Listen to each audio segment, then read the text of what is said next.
ছাত্র ছাত্রীদের বলতে চাই, তোমরা অবশ্যই আমার দেশের লেখা বানাবে। আমি তোমাদের লেখা ছাপাবো আমার দেশে।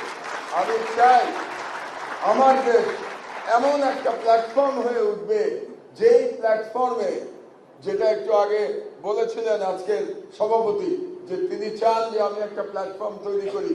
ইনশাআল্লাহ এই আমার দেশ বাংলাদেশের তরুণ সমাজের জন্য এই আমার দেশ একটা প্ল্যাটফর্ম হয়ে থাকবে, যে প্ল্যাটফর্মের উদ্দেশ্য হবে বাংলাদেশের মানুষের অধিকারের কথা বলা এবং আমাদের যে কালচার, এই সাংস্কৃতিক ঐতিহ্য তুলে রাখা এবং ভারতীয় হেজেমনির বিরুদ্ধে, হিন্দুত্ববাদের বিরুদ্ধে আমাদের বাঙালি মুসলমানের ইন্টেলেকচুয়াল ফাইট অব্যাহত রাখা।